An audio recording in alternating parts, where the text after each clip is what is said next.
Olá pessoal, sou Guilherme Lemos, doutor em História pela Universidade de Brasília, professor do Instituto Federal de Brasília, faço parte da rede de historiadoras negras e historiadores negros e convido vocês a assistirem à apresentação Expedito e de Delmar, os dois candangos e as memórias do pós-abolição em Brasília.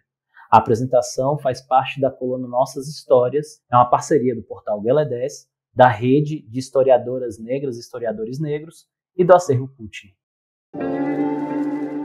Bem, pessoal, gostaria de começar com a minha autodescrição.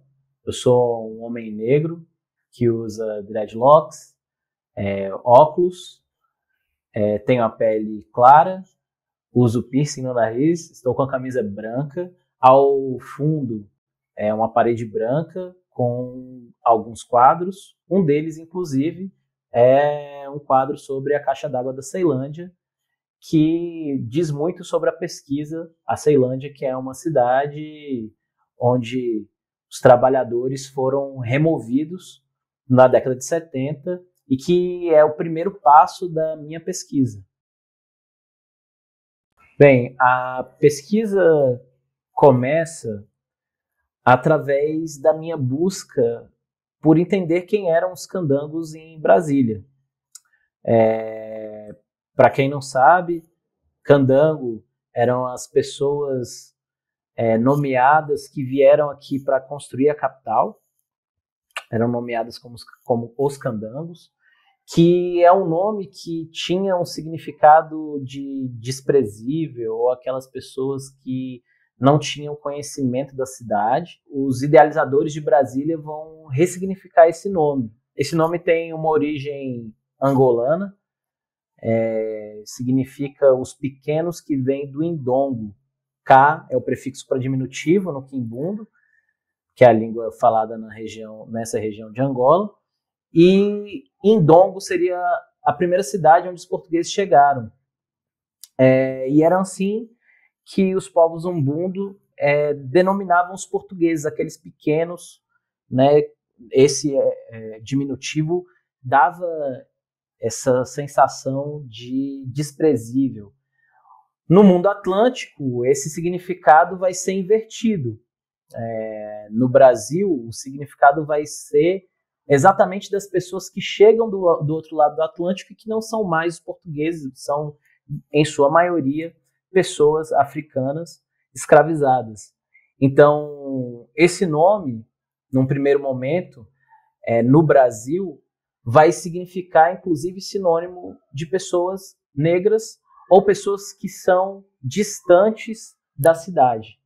E Brasília vai ressignificar esse nome. O processo de ressignificação desse nome acaba produzindo um Brasil diferente. E é exatamente nessa busca de entender como esse nome é ressignificado que eu vou atrás desses dois candangos. Dois candangos que são símbolo da criação da Universidade de Brasília.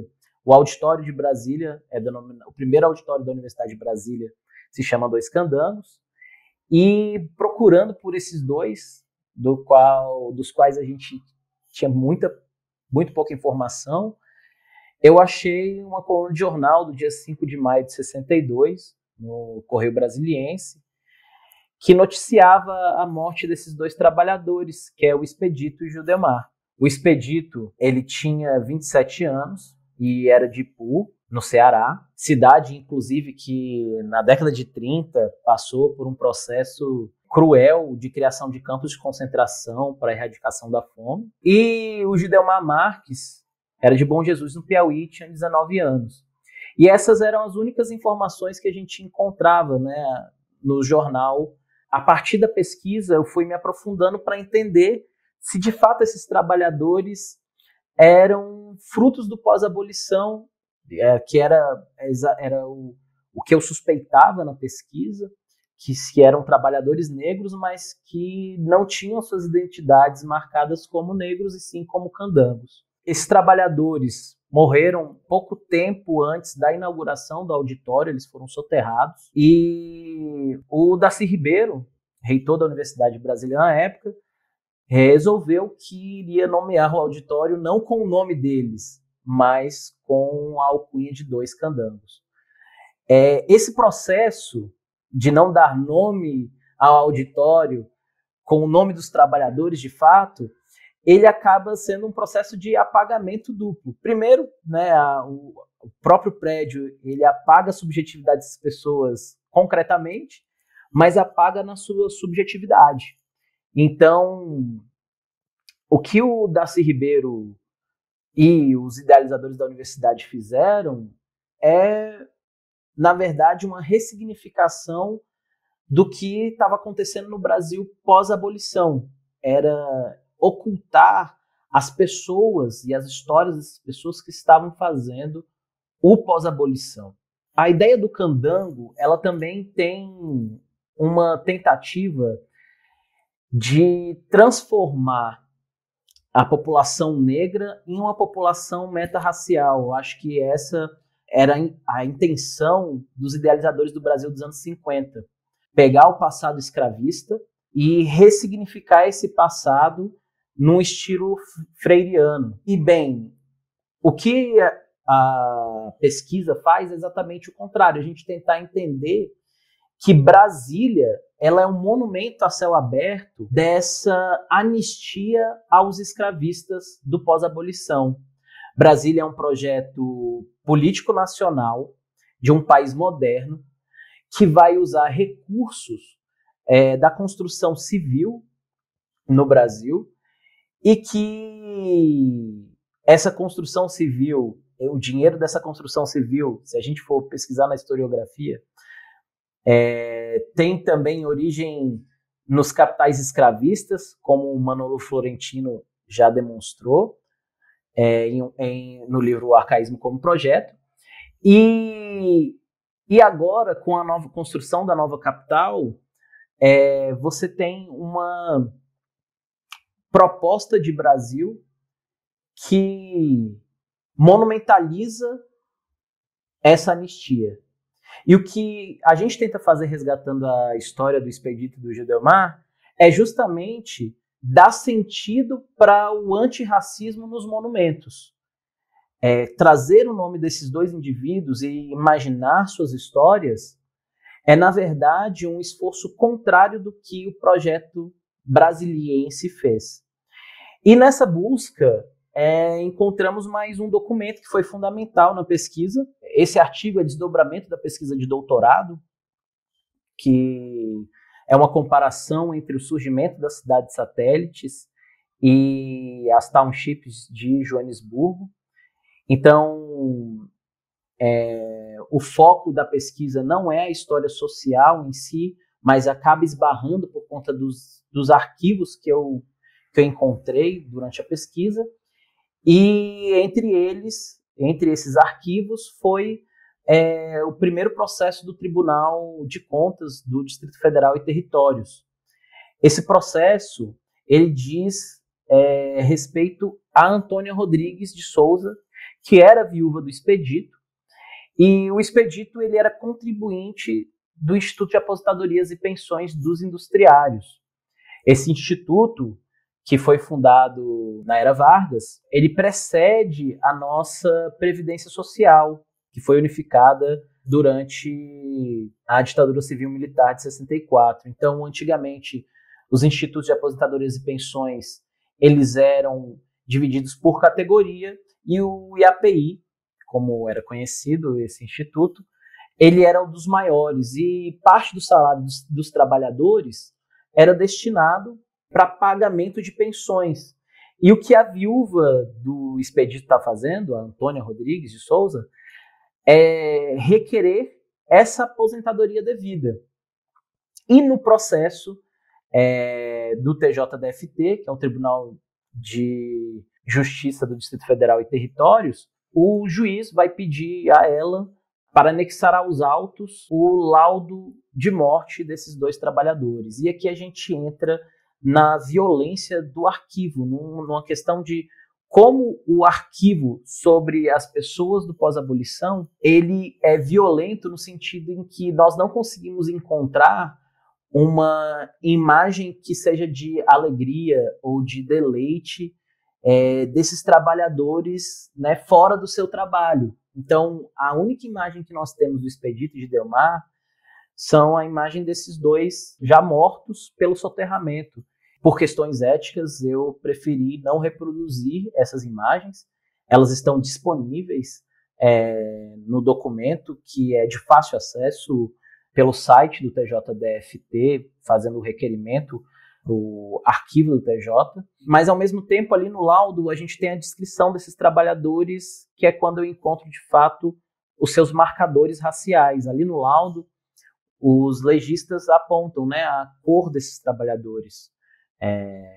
Eles descrevem como pardo e o outro como uma pessoa preta. É sintomático que esses trabalhadores, o Expedito Judelmar e os demais candangos, em sua maioria pessoas negras, que é algo que a gente também se debruçou em outras pesquisas, como a exposição Reintegração de Posse, promovida pela professora Ana Flávia Magalhães Pinto e outros pesquisadores da Universidade de Brasília, como a Andressa Marques. É sintomático que o apagamento dessas subjetividades tenha ligação com esse projeto de Brasil moderno. Bem, ao final, o que fica para a gente da pesquisa é entender como é que a gente pode ressignificar a história da população negra no Distrito Federal. Como que o Distrito Federal se insere nos debates pós-abolição, uma vez que os debates pós-abolição têm foco especialmente no Centro-Sul brasileiro, e que os efeitos do escravismo, a gente sabe, estão para além do Centro-Sul. Bom, como a gente pode ver agora nas imagens, primeiro eu gostaria de mostrar a imagem 1 da inauguração da Universidade de Brasília.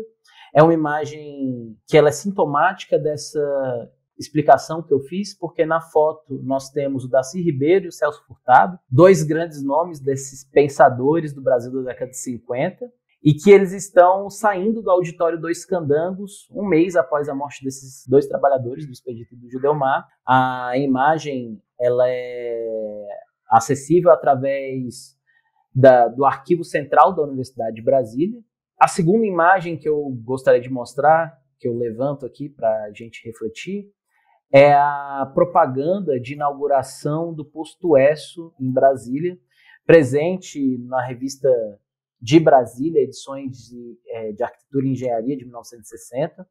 Essa imagem ela é um desenho, retrata como o candango era representado. Se nós olharmos para a imagem, nós vamos ver que é um homem forte, com traços negros, com a boca e o nariz largos, e que é, de certa forma, também animalizado. A gente percebe o tamanho da mão do homem que segura a enxada, e os dedos são mais grossos que o próprio cabo da enxada.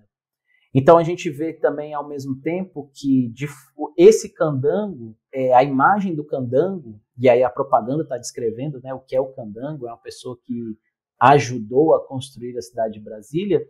Essa imagem ela vai ser, aos poucos, ressignificada. Outra imagem que eu gostaria de trazer aqui, para a gente refletir, é a imagem dos autos do processo, a imagem do soterramento, que está no processo do TJDFT, o processo S306662, está no fólio 37 do processo. Bom, a quarta imagem é uma referência à obra Os Dois Guerreiros, do Bruno George, um símbolo daqui de Brasília, e que, com o passar do tempo, ela foi renomeada como Os Dois Candangos. Sintomático que essa obra ela seja do final dos anos 50, mas que ela, com o passar do tempo, vai receber o nome de Dois Candangos, talvez, né, aí por uma relação com o que acontece no auditório. E a última imagem é uma imagem da chegada das famílias desses candangos, colocar entre aspas, dessas famílias negras do pós-abolição em Brasília. É a chegada de uma família que foi removida das proximidades do hospital do IAPI para a Ceilândia, que é uma das satélites, das maiores satélites do Distrito Federal, significa Centro de Erradicação de Invasões. E o que a gente pode pensar a partir dessa última imagem é como nós vamos reconstruir o imaginário sobre a população negra no Distrito Federal. Uma das alternativas é, por exemplo, buscar pelos familiares de Expedito e Gildeomar, coisa que eu espero que aconteça. Mas existe uma outra alternativa à violência do arquivo, que a Saidia Hartman oferece para a gente, por exemplo, em Vênus e Dois Atos, que seria a imaginar a vida, as alegrias, os amores dessas pessoas para além da violência exposta no arquivo.